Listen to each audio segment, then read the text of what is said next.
to the Great Path Academy 2017 Spring Concert. We are very excited. We've got a whole bunch of really cool stuff for you today, and the Jazzband should already be coming out. There they go. There they go. All right. We've got a whole bunch of really cool stuff for you planned for you today. You're going to hear a whole lot of things you probably haven't heard before. It's going to be really fun. But we're going to start it off with something you definitely have heard before. Here we go. Not from us. From our kids, right?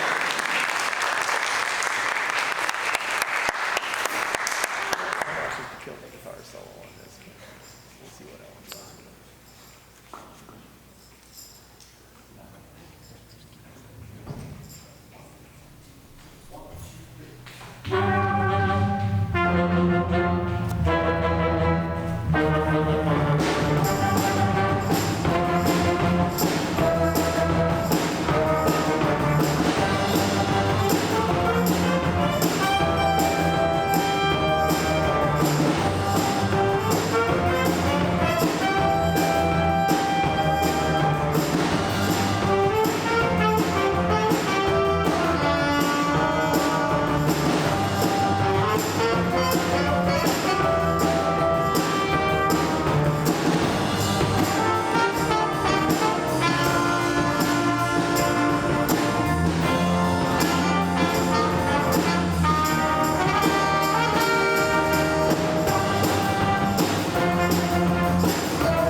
this mic on? Oh, okay, all right. Hello, welcome to Great Path Academy's annual spring concert. That was our gold-winning jazz band with Chicago's infamous song 25 or 6 to 4. This is actually that was Morgan's first time in a concert setting doing a drum set. So, yeah. Our other soloists were Liam McGinsky on the trumpet. There's Liam. And Noah Sombrick on alto sax. Our next song is actually written by our pianist, Maya Panashir. It's a song that we've been working on all year, and it features Maya on the piano, as well as Nick Sombrick on tenor sax. I'm going to stop spinning around.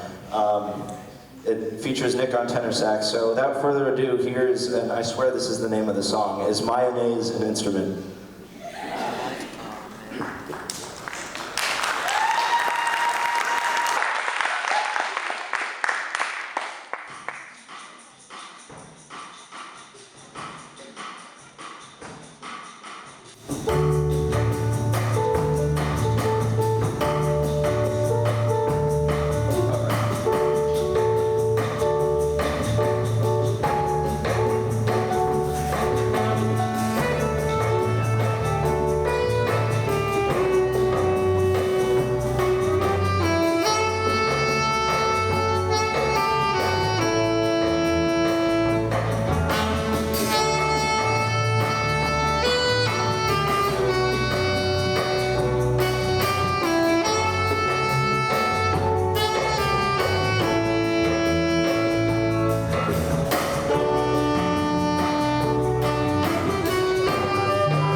follows is Mayonnaise an Instrument, featuring solos by Maya Penishir.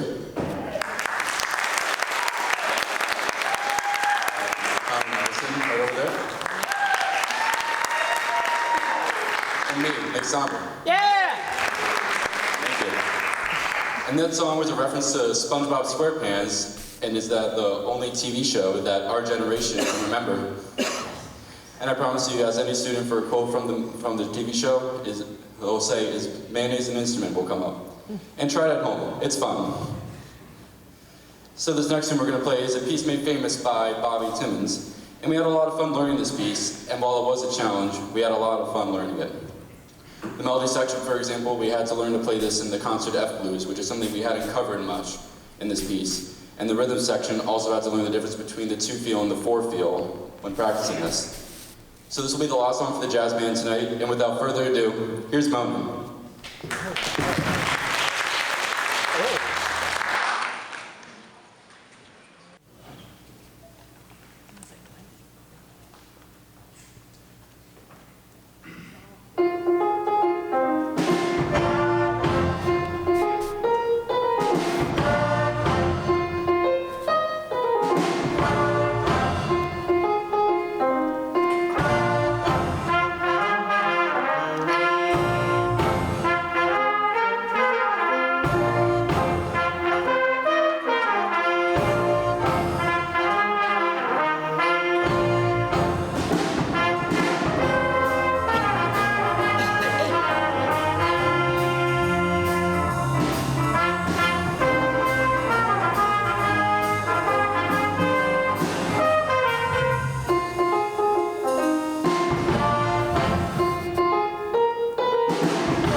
All right. That's it for the jazz band portion. If you want to hear the jazz band some more, you can come to the graduation ceremony on June 12th, where they will be playing pre-ceremony music. Or you can come to acceptance night tomorrow, where we will also be playing music. The jazz band is a pretty busy group. We have a little bit of, as I'm sure you can see behind me, a little bit of cross change to do. There's some equipment to move around. We've got an awesome percussion ensemble ready to play a whole myriad of stuff. Last concert, they were only ready to play one piece for you. This time, as I'm sure you can see, they've got a whole lot more, so I'm just going to let them take it away.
Drumline. Today we're going to see something a little bit different.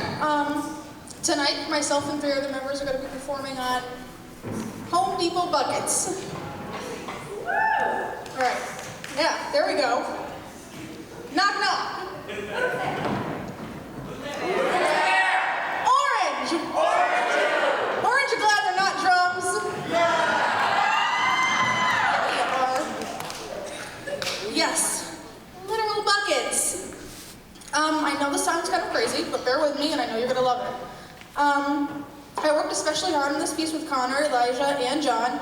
Creating this piece was very difficult, but also it was really, really fun. The main issue is that using actual drums, we have the luxury of being able to produce different sounds from the same drum, whereas these are just buckets, so they can only create so many different types of sounds. Coincidentally, the most difficult part for me was trying to find different ways to use the drum to make certain sounds. When making these parts of the piece, I tried to keep in mind that everything needed to flow and sound cohesive and flow together, as opposed to just different sections all matched together. During this experience, I learned a lot what it means to construct a unified percussion sound, and I really had fun. So sit back, enjoy, and make sure to cross viewing this off your bucket list.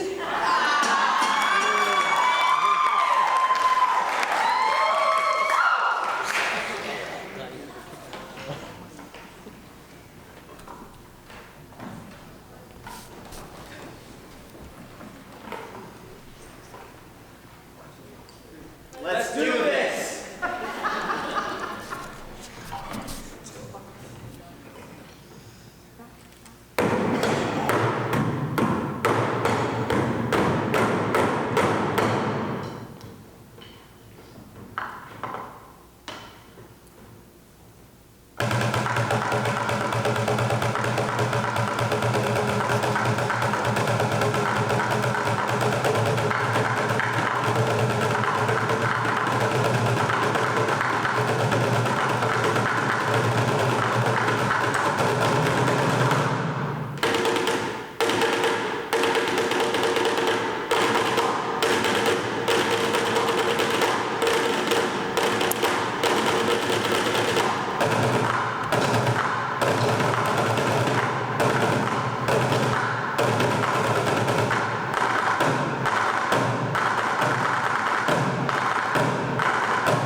So, how many of you who aren't into music on a regular basis know what this is? Anyone? That's what I thought. This is a frame drum. Now, these are found throughout almost every culture in the world, and there's even a Gaelic variant that's used in Irish music. They play those with sticks. We play these with our hands. So these are a Middle Eastern variant of the frame drum. Now, when you play the frame drum, there are different techniques you use, right? This right here is a do, okay? This is a tech. I'm using the knuckle of my ring finger, okay? So you would go. But the thing is when you're playing these drums, you want to voice exactly what you're playing. That's how this music is played. So you would say something like this. Doom, teka, teka, teka, doom, teka, teka, teka, doom, teka, teka, teka.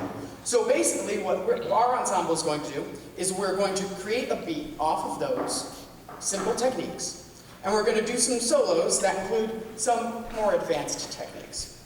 Okay? So here we go.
before we bring out the full ensemble, we do have one more smaller ensemble.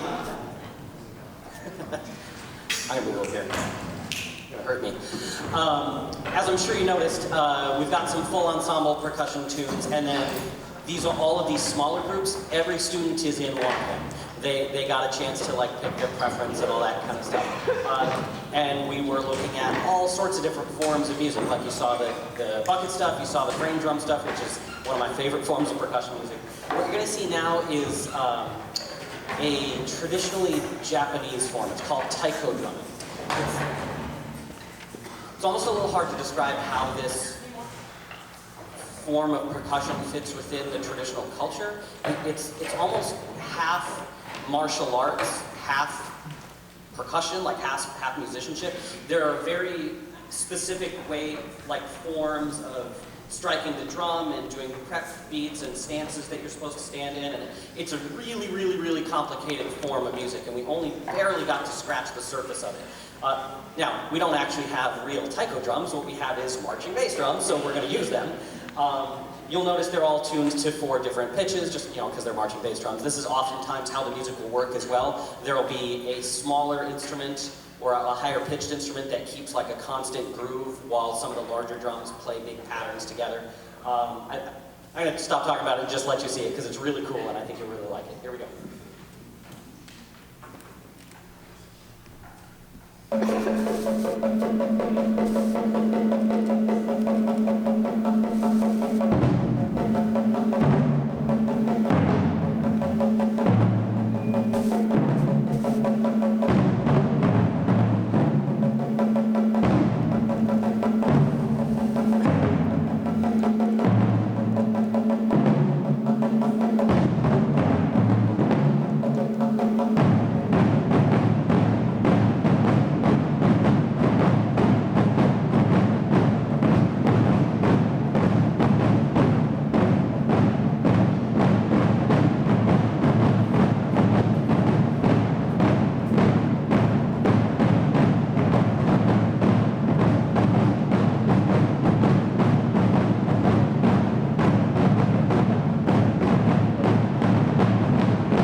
Way to go, man.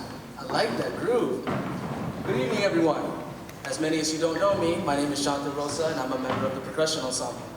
As much excited as we are to play once again, we are proud to introduce a piece that the whole class has created, and it is called Groovy Make Groove Face. And yes, I know, it's a ridiculous name for an awesome piece. I didn't make it. And besides the title, the song behind it was the last piece that we came up for our last school event, National Decision Day, where we had to honor our seniors getting accepted to new opportunities in colleges out there. And I remember Mr. Wolf's face when he had to come in the classroom saying, "Hey, I got eager news to tell you." And I was like, "What's up?" He wanted us to create a new piece within the 3 weeks until the day has to come. And we looked upon that challenge despite the time it took. In the class, we had some challenging moments where we needed to connect the piece together within the time. We had nothing but fun by creating new movements, making one place to another, and keeping the nice groovy feeling. Actually, that makes more sense of what the title's called. Actually, also having a close bond within 2 sticks and a drum. We had the opportunity to switch things up and take upon the skill and learning the new drum rather than just playing in our current sections. But what's amazing enough is that we worked as a team and rocked every performance with this song and took home the gold from during our fantastic festivals concert in East Granby High School. Without further ado, I would like to introduce you, Groovy McGrooveface.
All right, thank you. We've got another little bit of a transition. As you can see, we have a lot of equipment.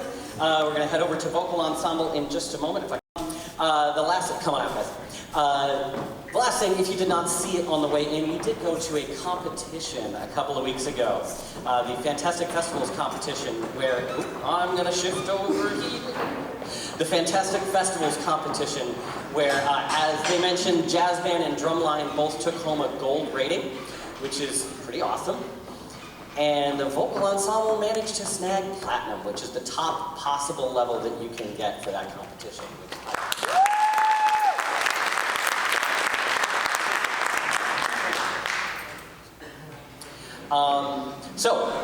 We're gonna start our set with the two songs that we did for that competition. We're gonna do them the other way around because it makes for a better concert. I'll let Maya tell you about the other one in a minute, but the first one we did is a tune called Bring Me Little Water, Sylvie. It's it sounds like it's an American folk tune, but it's not. It was a song written back in the 20s by a guy, Luddy Ledbetter. He wrote a bunch of bluesy, folksy sounding music.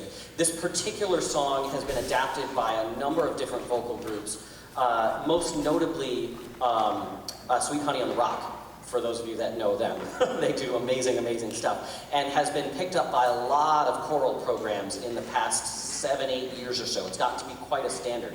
However, being the rather picky composer type that I am, of all the arrangements, none of them quite did what I wanted them to do. Like, I liked elements of some and some elements of others, and so I decided, forget it, I'm just gonna do my own arrangement, and I did. I was not at all intending to bring it to competition, but I started, you'll see a body percussion thing. I started them working on it back in September, and they had no idea that it was for an actual song. They thought I was just torturing them. But by the time we layered the actual song on it, they got so excited, they like begged me to take it to competition. They got really excited, and I think we had a pretty good time with it. So we all sat down, we got mics, good to go. Okay, now I can really stop talking. We're gonna take it away first with Bring Me Little Water, Sylvie.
Amaya.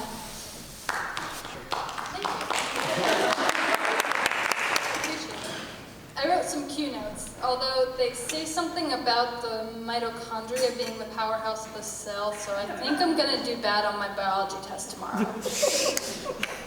Our next piece is called Ask Me No More, music written by Ruth Morris Gray. The song actually is a poem written by Alfred Lord Tennyson.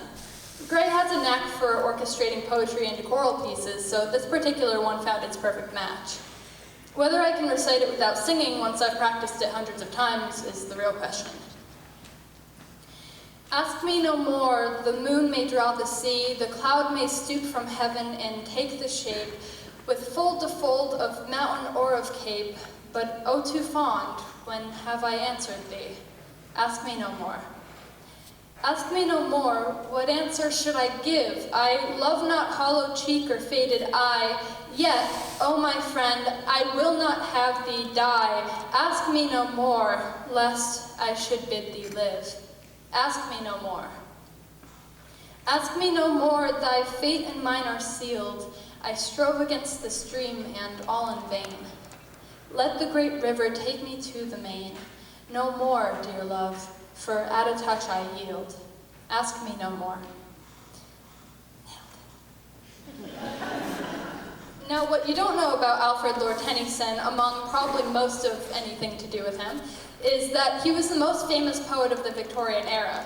Ask Me No More is from a compilation of poems written as one extensive narrative called The Princess. So we can assume that the poem is from the point of view of the princess, who is stuck between allowing herself to love her wounded prince and accepting his engagement though he is dying.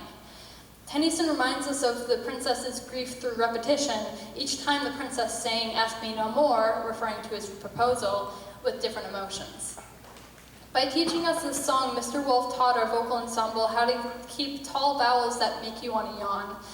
Tall vowels means that the top of your oral cavity is open and your voice is edging on operatic, which is stylistically appropriate for the tune. We also had to learn not to depend on each other for cues because the sections converge at such unexpected places. We are made better musicians by doing so because we can both independently function and hold ourselves much more accountable for practicing and singing correctly. And with that, I would like to present to you Ask Me No More.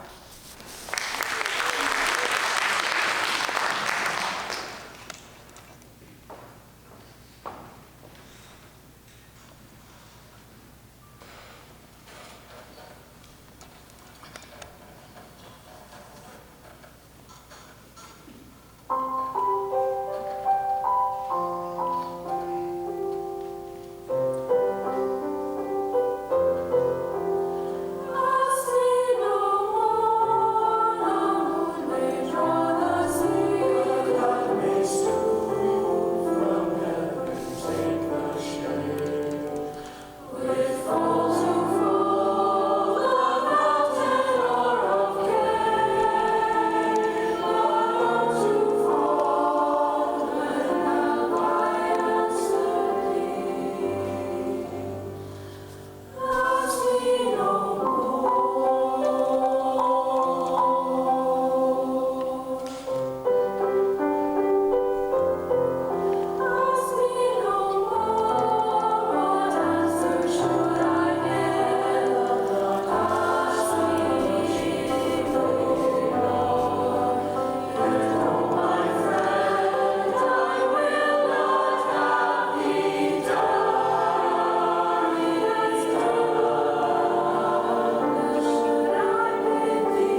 issue with the printer earlier, and it wouldn't let me print it, but I have it on my phone. If this person would stop calling. This bittersweet song captures the essence of a traditional Bulgarian piece. It's a folk wedding, offering a glimpse into the mindset of the groom and his anxiety as the bride and her festively adorned wedding party approaches.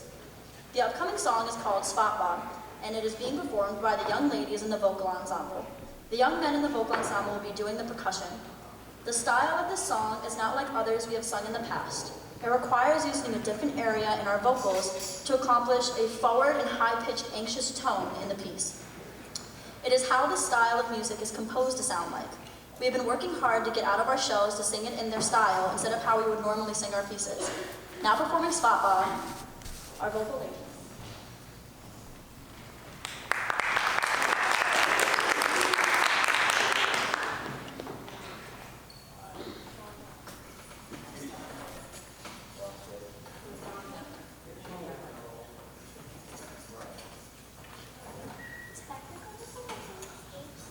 Our percussion ensemble walked off with our shaky eggs. Give us just a moment.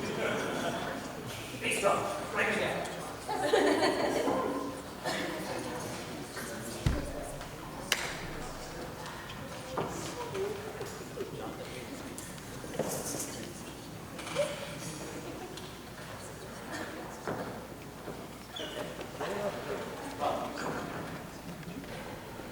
Aha, we have one. One shaky egg. One shaky egg instead of no shaky egg. We need two. Here's a two-step shaky egg. All right.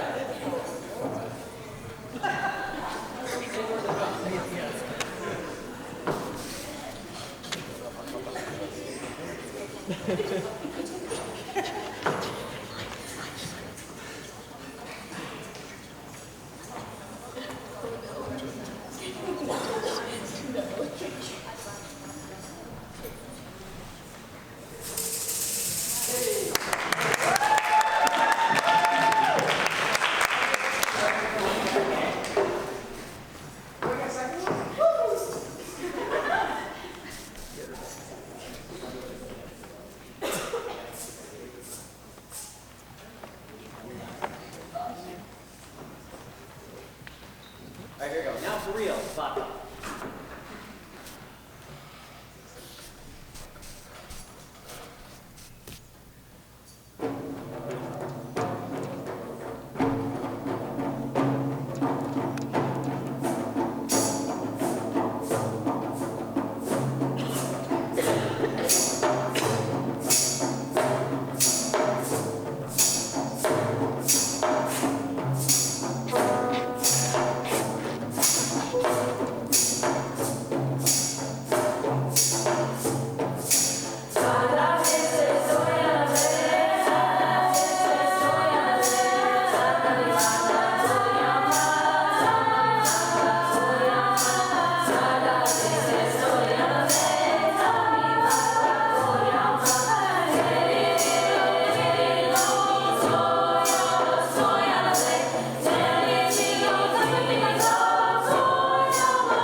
Good evening, everyone. My name is Nicole, and I am the teacher's assistant for Vocal Ensemble. For the past month, I had been learning how to teach a class of 4-part harmony pop chart. I was given music 2 weeks before the class, and I had to learn all 4 parts and how each part would fit together. I used the piano and the note reading skills I had learned and began the process of learning each piece. I worked with Mr. Wolf on certain things, but I was almost determined to learn the whole song on my own.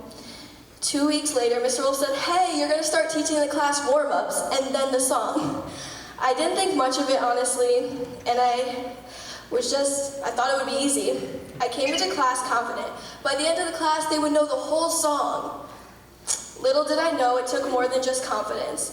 It took conducting, knowing how to cue people in, counting in parts, and a lot of thought. Mr. Wolf was a big help in educating me and learning how to become a future music teacher. So thank you for this. All right, enough talking. Here's the vocal ensemble singing Someone Like You by Adele, and Summer singing a solo.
you bear with us for just a moment for another transition, we're going to shift over to our a cappella group.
Had a lot of fun together. We basically hung out every Wednesday afternoon and just sang incredibly complicated stuff. It was really fun, and we had a blast. And almost all of them are seniors, and we're gonna lose them all. We're gonna build from scratch, and it's gonna be rough next year. But we will miss them. So we have a treat for you tonight, as we did last spring concert.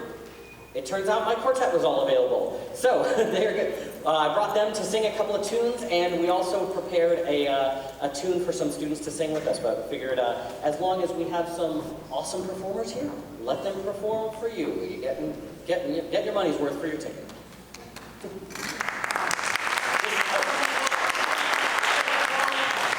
Sorry, this is I should have explained. What you're about to hear is a barbershop quartet. I do a lot of barbershop quartet singing, and that's all, as you can see, 4 guys, a cappella. We'll introduce ourselves in a moment, but first we're going to sing you one first song.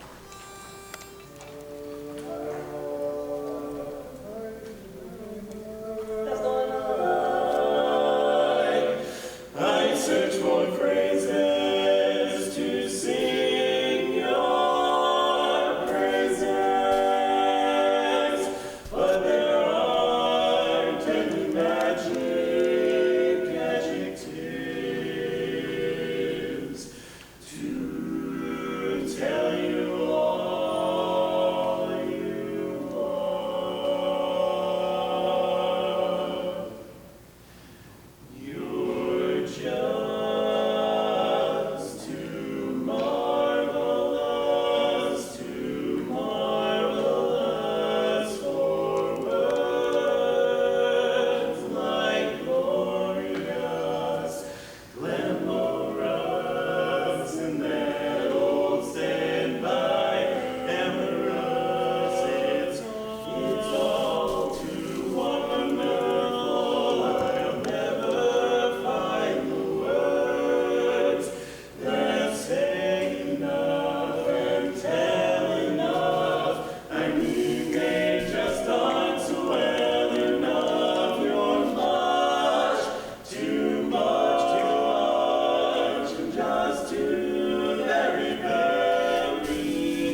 to tell you that you're marvelous, too marvelous for words. Like an overflow, amorous and glorious and glamorous, the intuition when applied to you.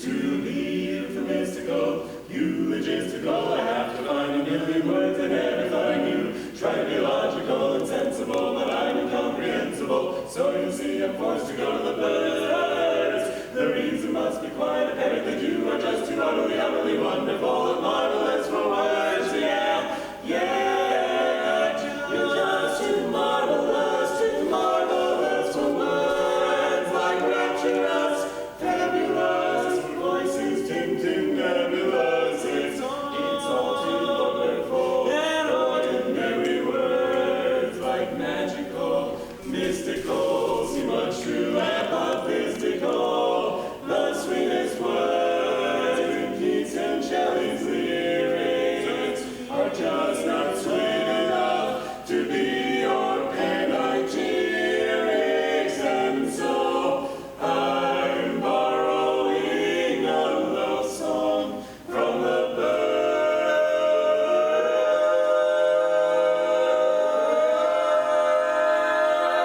to tell you you're colossal. You've made my whole life possible and too marvelous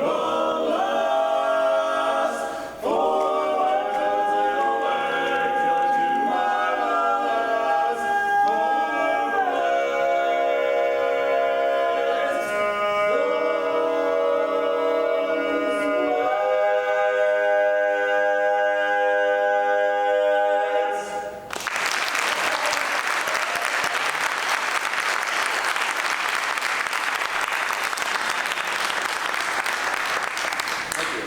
So just to explain just a little bit about what you're hearing, barbershop, unlike many other forms of music, forms of a cappella, it's constructed a little bit differently. I'm sure you've heard some kind of very old-timey kind of chords. Those are, if I get into my music nerdiness, those are called secondary dominants, and they move around the temperament.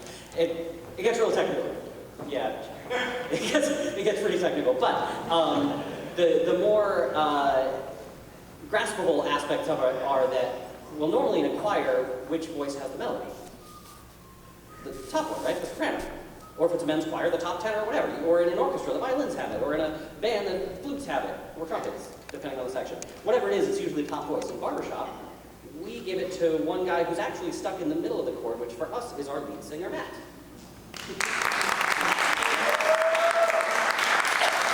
Matt lives up in Massachusetts, and Matt does facilities. He does facilities. Okay. So once you have one person singing the melody, that's going to be in the middle of the mix. Whatever chord it's supposed to be, you put somebody on the bottom note of that chord, which is it's called the root of the chord. So if it's a C major chord, they're on a C. If it's on an A flat major chord, they're on an A flat. That is our bass, Tony.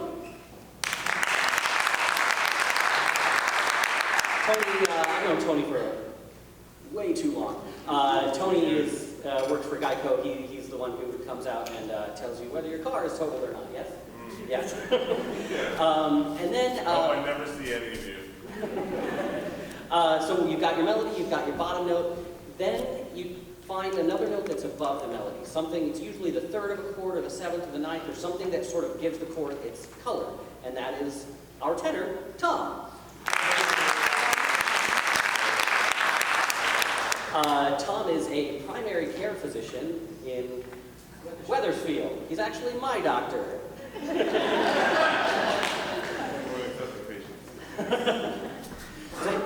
was actually pretty funny. Before I really started, before he was my doctor, I went to a chorus rehearsal with him, and I had a contest coming up, and I go, hey, Tom, you're a doctor, right? I think I might have a sinus infection. He goes, oh, really? Come here. And he just grabs my face and started pushing on things. It was very weird, but then he gave me a bunch of free medication, so I was okay with it. And then so you've got your melody note, you've got your bottom note, you've got your pretty notes up at the top, and then there's a whole bunch of garbage that's left, and that's what I get. I sing baritone, which has all kinds of weird parts, and it jumps all over the place. And as you can see, I'm a music teacher. And so, oftentimes we come from all these different walks of life, and people will ask, how we met each other and how we got together, and, The answer is pretty simple, like this, pretty good, like this. E harmony.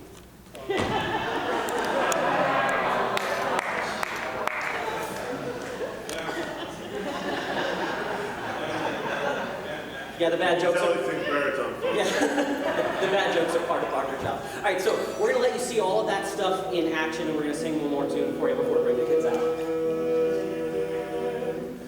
When this world began, it was heaven's plan. There should be a girl for every single man. To my great regret, someone has upset heaven's pretty program.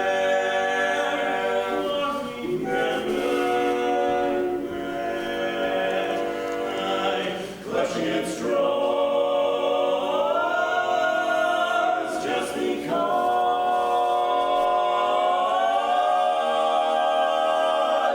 I may be heard,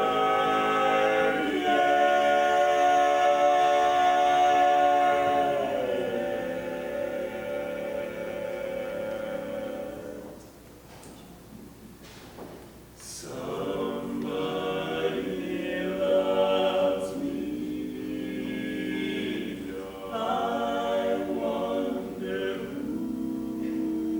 Oh, I wonder who she can be. I wonder, can she be well? Somebody loves me, and I wish I knew.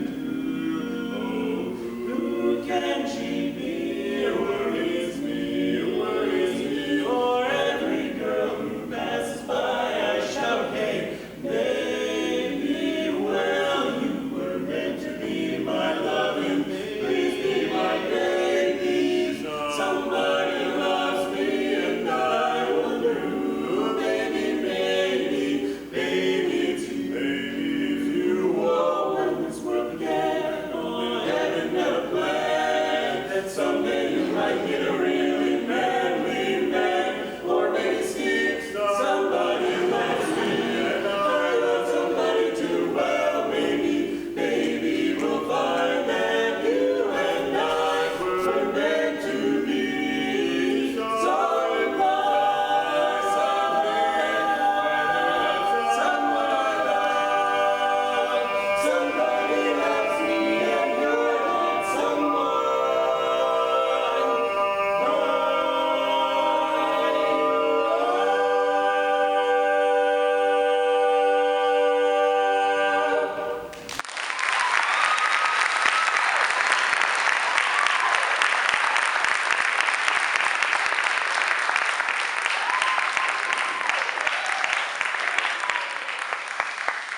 They all like it when I get made fun of. Yeah, what can I say? So we've got one more tune for you, but it's not going to be just us. The reason I wanted to bring them on the show is so that I can challenge some of my more ambitious students with a really, really hard song. And so that's what we did. We picked a tune called Goodbye World. It's up-tempo, gospel, written for barbershop quartet, not necessarily barbershop, but sung by barbershop quartets. And so to bring these guys out, we have Ariel, Eliza, Connor, and Moncherie, who are going to join us for this song. They learned this all on their own. I didn't teach them at all. They did it all on their own. Here we go. Oh, there's a lot of mics.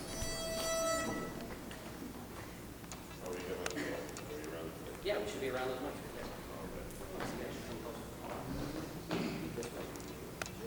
Morning, Tommy. There we go. Tommy, come in.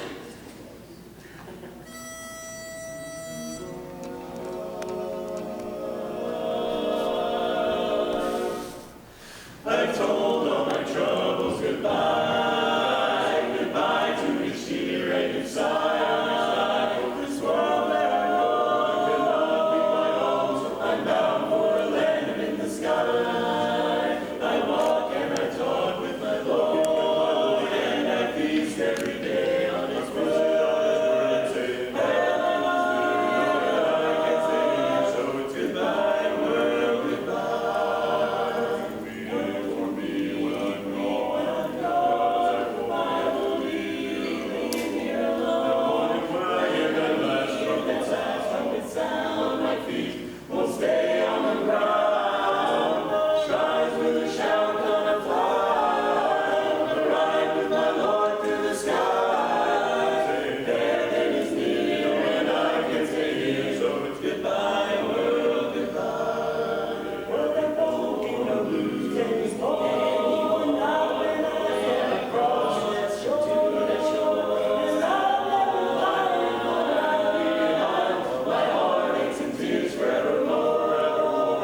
goodbye world, goodbye.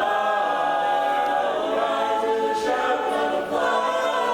On the horizon that rises, sky, heaven is near and I can say here, goodbye world, goodbye world, goodbye, goodbye, it's goodbye world.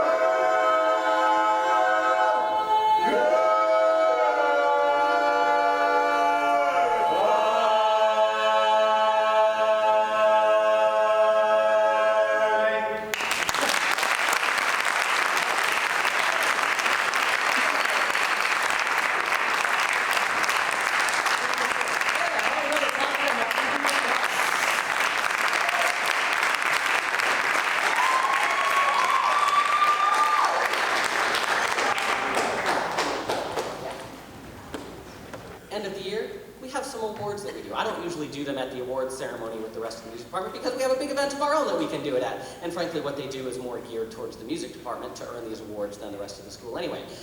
There are three in particular that I like to give at this school. And so the first one is the Louis Armstrong Jazz Award.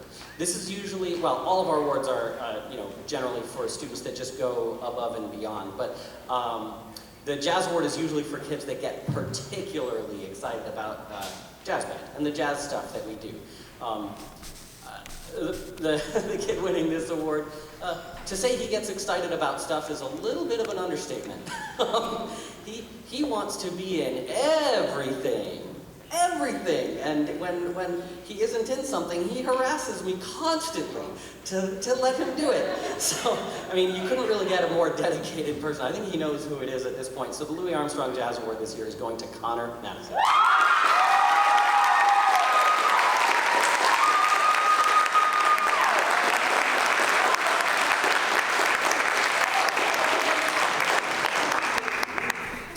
So next we have the choral directors. Oh, by the way, I should mention all of these awards, all three of them are nationally recognized awards. These aren't just something that I made up. These are something that high school band and choir teachers across the country give. Generally, pretty much any famous musician that you know that grew up in the United States, when they were in high school, they got one of these awards. Like, these are the awards. You talk to, I mean, you can probably talk to Ariana Grande and she'd be like, oh yeah, I got the Director's Choral Award when I was in high school. Like, or she'd say it a lot more pretty than that. But I mean, these are seriously nationally known awards. The next one being more directed towards choral stuff. It's the Choral Directors Award.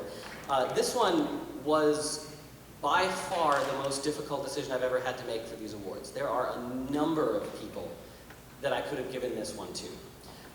In the end, I actually couldn't pick one because the two people who it's going to, I mean, as far as music department events, they might as well be inseparable. And at that point, you probably all know exactly who I'm talking about. I mean, literally to the point where that experience points game that I talked about, they are literally exactly tied. At, out of a possible 18,000 points, they came to the exact number. Like, they just...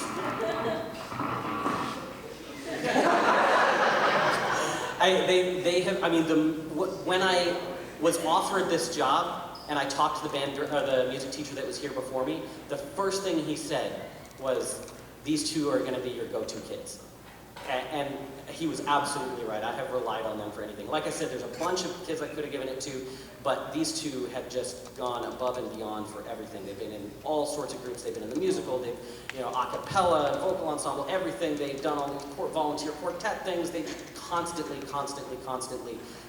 are here doing this stuff. So I have to, for the first time I've ever done this, I have to present a joint award, the National Chorus Award, to Ellen and Naja. Yeah.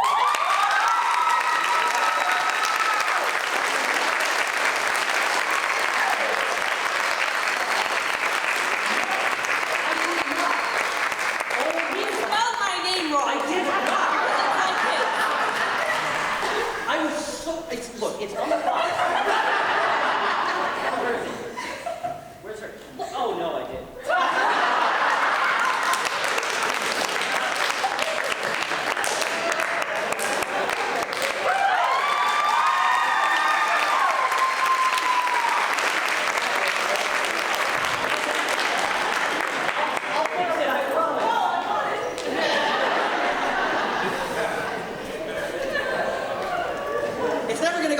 smoothly, is it? Okay.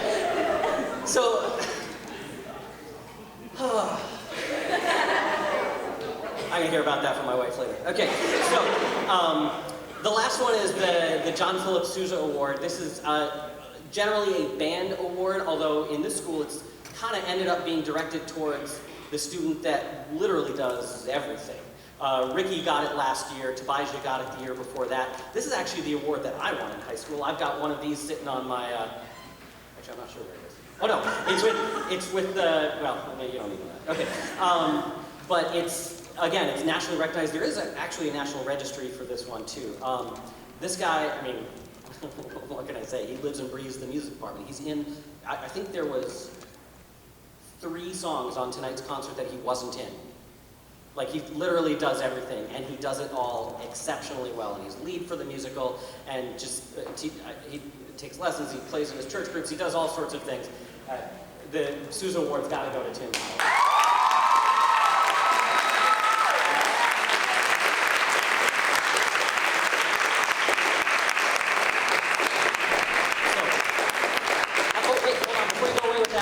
Actually, Ricky, can you come up here too? Oh, man.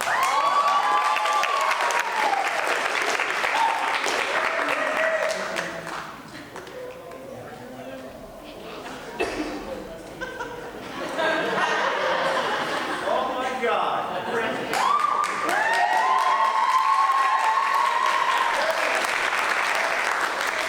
Remember how I was talking about how it's hard to write checks out of our account, like it's difficult to get the money out? One of those things was figuring out how to pay to get these things in.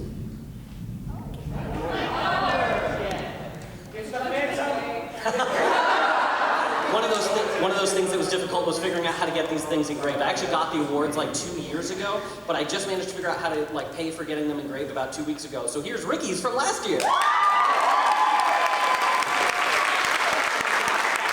a college kid getting a high school award isn't peaking in high school, I don't know what is. And so, as you saw, they got those little trophies they'll get to go home and keep forever like I did mine. However, also, we have these for each of these awards that are going to be going up in the lobby right outside the main office. So Susan, there's one for each award, names, dates, going all the way through. We'll leave these.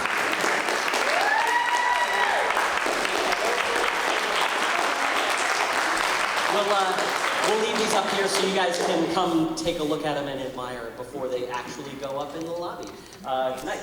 I mean, you can look at them tonight before they go in the lobby. No, I'm going to stop speaking. All right, so please remember to have your students help clean up. We've got one more song for you. Actually, our choral award winners, Ellen and Denasia, have been begging me to do this since, I think it was actually the first sentence out of their mouths when I walked in the building. Oh yeah, that's right. It was before I was here. I met them over Skype through the prior music teacher. The first thing out of Ellen's mouth was, "Can we do Don't Stop Believin'?" You know what? End of your senior year, Cher. Yeah, let's do it. Here we go.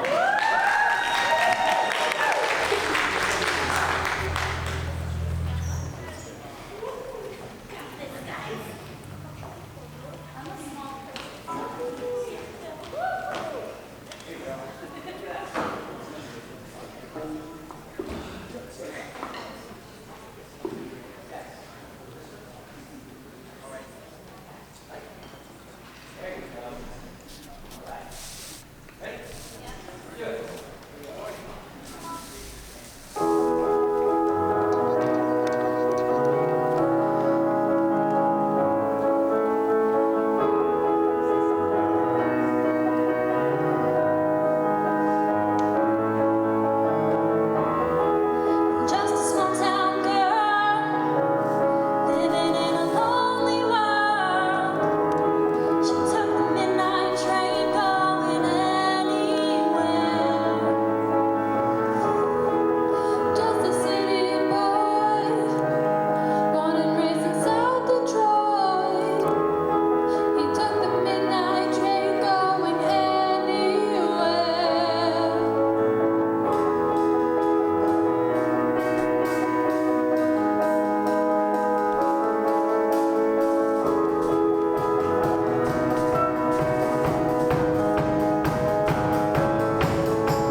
Thank you all so much for coming. Make sure your students help us clean up and have a safe drive home.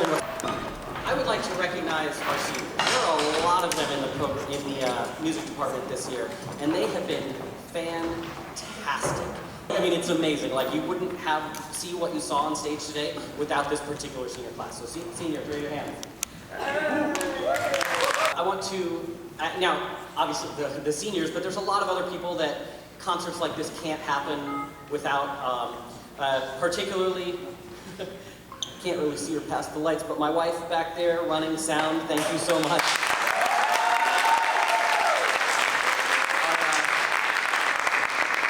Our awesome accompanist, Lucy, who's with us for all of our the guys in my quartet, I mean, they come from all over the place, and I was just like, hey, can you come to the show? And they did.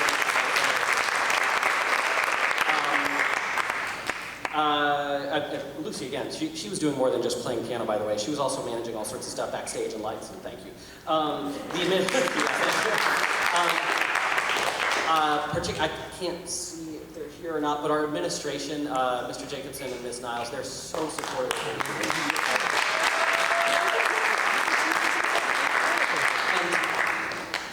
And I mean, it sounds so cheesy and cliche, but you all.